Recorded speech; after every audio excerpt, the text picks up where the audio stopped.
जय श्री श्याम साथियों, कैसे हैं आप सब। स्वागत है आपका एक बार फिर आपके अपने YouTube channel Shri Shyam classes में।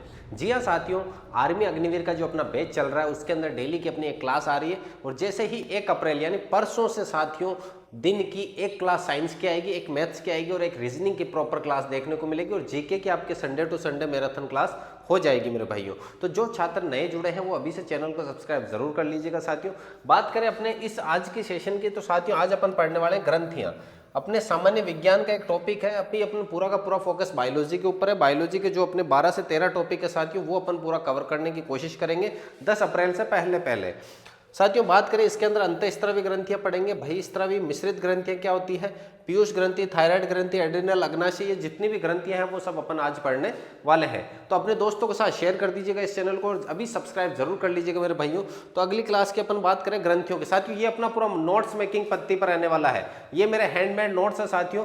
जिन छात्रों को ये नोट्स चाहिए वो इस नंबर पर आप संपर्क कर सकते हैं 8890620764 व्हाट्सएप नंबर है, इस पे आप मैसेज कर सकते हैं साथियों। यहां पर अगर मैं बात करूं ग्रंथियों की साथियों, ग्रंथियों की बात करें, ग्रंथियां अपने 3 प्रकार की रहेगी, अंतःस्रावी, बहिस्रावी और मिश्रित ग्रंथियां। साथियों नोट्स में पूरा पॉइंट टू पॉइंट वही चीजें लिखी हुई है जो एग्जाम के दृष्टि से मोस्ट इंपॉर्टेंट है। ना कुछ इधर का लिखा हुआ है ना कुछ उधर का लिखा हुआ है, पॉइंट टू पॉइंट सब कुछ लिखा हुआ है। आप अभी नोट्स पूरे देख सकते हैं। अंतःस्रावी ग्रंथियों की बात करें जो अंदर बहती है जिसमें नलिका की जरूरत नहीं होती है और जो बाहर बहेगी बहिस्रावी उसमें नलिका युक्त होती है साथियों।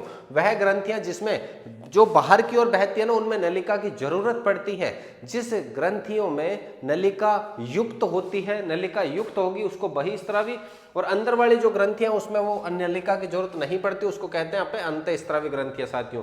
अगर मैं बात करूं इसमें स्रावित पदार्थ होता है हार्मोन और इसमें होता है एंजाइम साथियों। अभी हार्मोन और एंजाइम क्या होते हैं उनके बारे में भी बात करेंगे इसी टॉपिक में साथियों।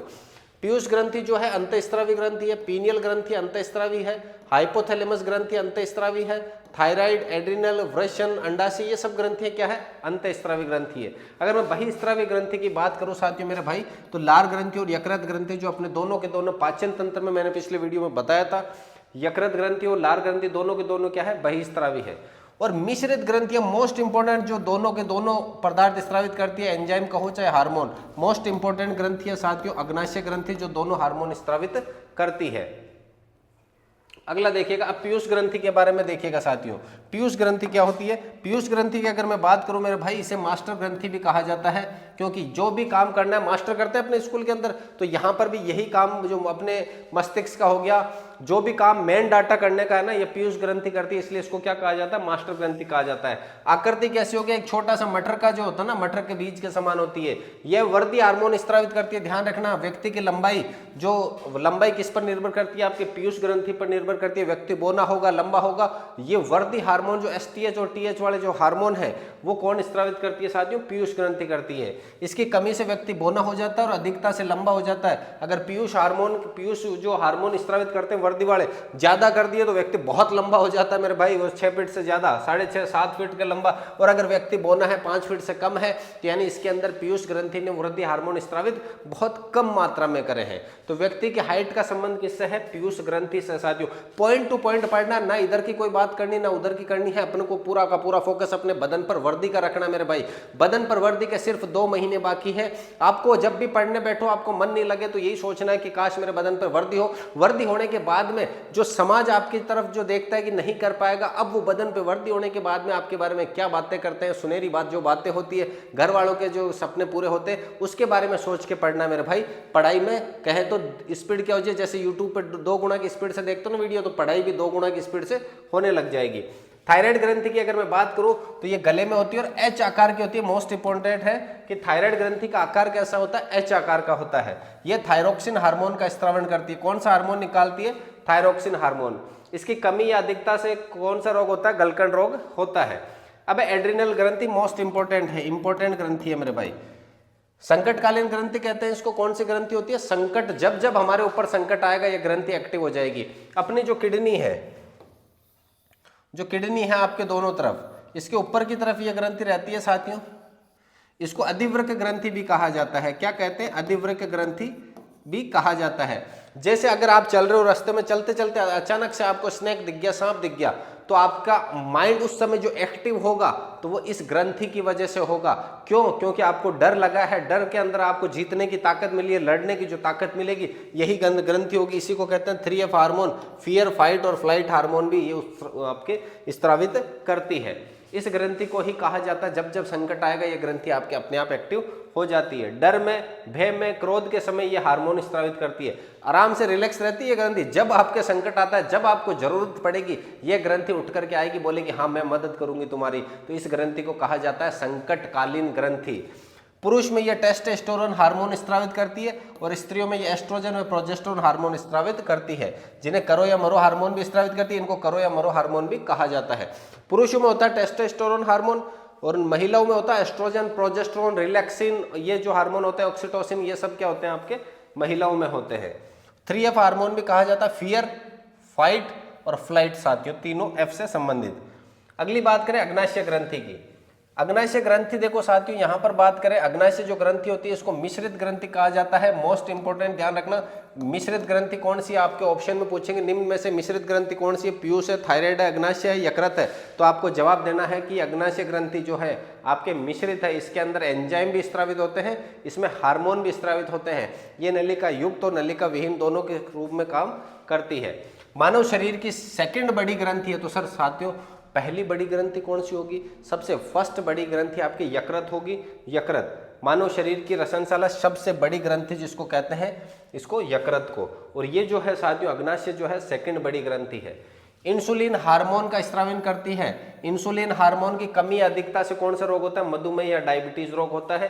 तो साथियों यहाँ पर ये ध्यान देना, इंसुलिन में जिंक धातु पाया जाता है। मोस्ट इंपोर्टेंट, बहुत बार पूछा गया आर्मी के अंदर, इंसुलिन जो हार्मोन होता है उसमें कौन सी धातु पाई जाती है? जिंक यानी जस्ता पाया जाता है उसमें। साथियों बात करें तो कौन सी धातु? जिंक पाई जाती है। इंसुलिन रक्त में ग्लूकोज की मात्रा को नियंत्रित करता है। अपना जो खून है उसमें ग्लूकोज की जो मीठा है, शर्करा की जो मात्रा होती है उसको कंट्रोल करने का कार्य कौन करेगा? इंसुलिन करता है। इसकी कमी या अधिकता से मधुमेह, डायबिटीज रोग होता है साथियों। यकृत का भार होता है 1.5 से 2 किलो की होती है अपने यहाँ पर। मानव शरीर की इसको रसायनशाला कहते हैं। रसायनशाला का मतलब होता है प्रयोगशाला। प्रयोगशाला का मतलब क्या होता है? जब भी शरीर में किसी की जांच करनी हो तो इसी यकृत की जांच की जाती है। अगर किसी की व्यक्ति की अगर जहर देने से मृत्यु हुई है, किसी भी कारण से मृत्यु हुई, तो आप इसकी जांच कर लो, सब कुछ पता चल जाएगा। दूध का दूध, पानी का पानी हो जाएगा। इसलिए इसको क्या कहते हैं? रसायनशाला। यूरिया निर्माण यकृत में होता है। आपके जो यूरिया का निर्माण होता है वो यकृत में होता है। पीलिया से यकृत प्रभावित होता है। ध्यान रखना, पीलिया जो रोग होता है उसमें शरीर के कौन से अंग को डैमेज करता है? वो आपके लीवर, यकृत को डैमेज करेगा। मोस्ट इंपोर्टेंट है साथियों, पीलिया जो रोग होता है वो किसको डैमेज करता है? आपके यकृत को करता है। अत्यधिक शराब अगर लेते हैं तो यकृत खराब हो जाता है। इसको कहते हैं सीरोसिस। क्या कहेंगे? सीरोसिस कहा जाता है। फिर है पीनियल ग्रंथि। इसे तीसरी आंख भी कहा जाता है। क्या कहा जाता है मेरे भाई? तीसरी आंख। सर 2 आंखें तो हमने सुनी, तीसरी आंख क्यों किसको कहते हैं? ये तीसरी आंख किसको कहेंगे? पीनियल ग्रंथि को कहा जाता है। मासिक धर्म जो है स्त्रियों के अंदर जो हर 28वें दिन एक अंडा उत्सर्जित होता है, मासिक धर्म कहते हैं, उसका नियमन करती है ये कि वो सुचारू रूप से सही चल रहा है या नहीं चल रहा, उसका सुचारू रूप से पीनियल ग्रंथि आपके स्त्रावन ध्यान रखती है। फिर है हाइपोथैलेमस ग्रंथि। हाइपोथैलेमस को मास्टर ऑफ मास्टर ग्रंथि भी कहा जाता है। मास्टर ऑफ मास्टर ग्रंथि साथियों कई जगह आपको पीयूष ग्रंथि भी देखने को मिलेगा। पीयूष ग्रंथि को कहा जाता है मास्टर ग्रंथि और मास्टर ऑफ मास्टर कहा जाता है हाइपोथैलेमस को। फिर रहता है वृषण।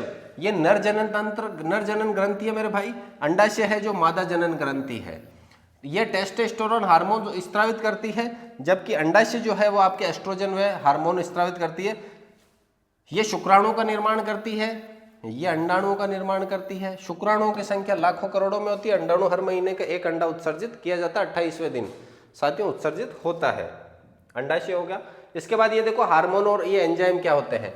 हार्मोन जो होते हैं रासायनिक संदेश वाहक होते हैं, जबकि ये सिर्फ और सिर्फ जैव उत्प्रेरक होते हैं जो अभिक्रिया को आगे की तरफ लेकर जाते हैं। और ये संदेश वाहक होते हैं, संदेश को एक स्थान से दूसरे स्थान पर ले जाते हैं। इनकी खोज करी है बेंटिंग व स्टर्लिंग ने, नामकरण दिया स्टर्लिंग ने। तो हार्मोन्स का नामकरण किसने दिया? स्टर्लिंग ने दिया है। जबकि प्रोटीन के ये एंजाइम जो होते हैं प्रोटीन के बने होते हैं और ये रासायनिक अभिक्रिया को सिर्फ कंट्रोल करने का कार्य करते हैं, इसमें पूर्ण रूप से भाग नहीं लेते हैं। जबकि हार्मोन्स खुद एक स्थान से दूसरे स्थान पर जाते हैं।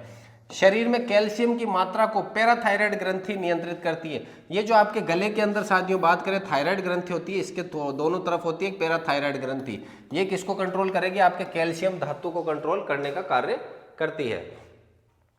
फिर है पीयूष ग्रंथि के प्रमुख हार्मोन। साथियों अपन ने शुरू में पढ़ा पीयूष ग्रंथि आपके वृद्धि व बोनेपन के लिए होती है। तो इसमें दो हार्मोन होते हैं एसटीएच और जीएच। ये वृद्धि वाले हार्मोन होते हैं। कौन से? वृद्धि वाले एसटीएच और जीएच। एलटीएच और एमटीएच होते हैं जो मादाओं में दूध का निर्माण करते हैं। मादाओं में दूध का निर्माण करते हैं। मादा जो गर्भवती होने के बाद में जब शिशु का जन्म होता है तो उस समय जो दूध का निर्माण करते हैं वो एलटीएच और एमटीएच पीयूष ग्रंथि की वजह से होते हैं। ऑक्सीटोसिन हार्मोन का स्त्रावन भी पीयूष ग्रंथि करती है। परसर्व पीड़ा का हार्मोन भी कहा जाता है इसे। परसर्व पीड़ा जब होती है तो दर्द को सहन करने की जो शक्ति होती है वो ऑक्सीटोसिन हार्मोन प्रदान करता है। फिर एक है मेलाटोनिन हार्मोन। ये हमारे त्वचा के रंग के लिए जिम्मेदार होता है मेरे भाई। आपने देखा होगा कई हीरो हीरोइन ऐसे हैं जो पहले बहुत मतलब सांवले रंग के कह सकते हैं, लेकिन आज के समय देखें तो सर इनका तो रंग ही चेंज हो गया। ऐसी में रहने की वजह से हुआ क्या हुआ? अरे भाई ऐसा कुछ भी नहीं है, वो मेलाटोनिन हार्मोन जो है वो बाहर से ले रहे हैं। बाहर से ले रहे तो उनका त्वचा का रंग धीरे धीरे क्या हो रहा है? साफ हो रहा है। एफएसएच हार्मोन जो है वह शुक्राणु व अंडाणु निर्माण में क्या होते हैं? सहायक होते हैं। फिर मोस्ट इंपोर्टेंट, रक्त में ग्लूकोज की मात्रा जो होती है वो कितनी होती है? खाना खाने के बाद अगर आपने देखा होगा कि आप अगर शुगर वगैरह की जांच के लिए जाते हैं, डॉक्टर पूछते हैं खाना खाया हुआ है कि नहीं खाया हुआ। वो ये देखते हैं कि अगर खाना खा लिया है तो इसके खाना खाने के बाद जो रक्त है ना उसमें ग्लूकोज की मात्रा 100 से 140 mg प्रति 100 ml आएगी।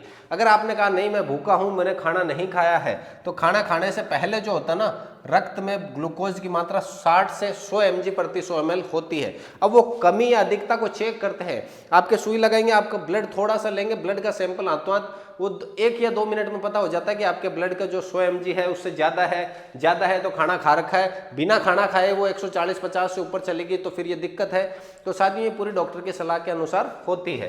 तो ये अपना साथियों ग्रंथियों वाला टॉपिक था, नॉर्मल सा छोटा सा टॉपिक है। इसी प्रकार से नोट्स मेकिंग पद्धति पर हम आपको पढ़ाने वाले हैं साथियों। अगर आप हमारे चैनल पर नए जुड़े हैं तो चैनल को सब्सक्राइब जरूर कर लीजिएगा। नंबर है मेरे 8890620764। इस नंबर पे आपको व्हाट्सएप मैसेज करना है साथियों। 64 है लास्ट में, व्हाट्सएप मैसेज करना है और ये नोट्स आपको उपलब्ध करवा दिए जाएंगे। इन सभी नोट्स की अगर मैं बात करूं, चाहे जीके के नोट्स हो, चाहे मैथ्स के हो, चाहे साइंस के हो, चाहे अपने ये जो रीजनिंग के टॉपिक जो बन चुके हैं, जो अभी क्लास में चल रहे हैं वो टॉपिक बने हुए, वो टॉपिक आपको भेज दिए जाएंगे। इन सभी टॉपिक का शुल्क रहने वाला मात्र और मात्र 21 रुपये मेरे भाई। अब 21 रुपये में क्या आता है साथियों? 21 रुपये में हमारी टेस्ट सीरीज भी है जिसके अंदर 21 टेस्ट ऐड किए जाएंगे। अभी एक टेस्ट अपलोड हो चुका है हमारा आपके अपने श्री श्याम क्लासेज और जो अपना ऐप है वहां पर 21 टेस्ट का अपना बहुत जल्द से जल्द उसके ऊपर पूरे के पूरे 21 टेस्ट अपलोड कर दिए जाएंगे मेरे भाइयों। अगर आप पहली बार चैनल पे जुड़े, चैनल को लाइक शेयर और सब्सक्राइब जरूर करें मेरे भाइयों। मिलते हैं अगली क्लास में, तब तक के लिए जय हिंद, वंदे मातरम।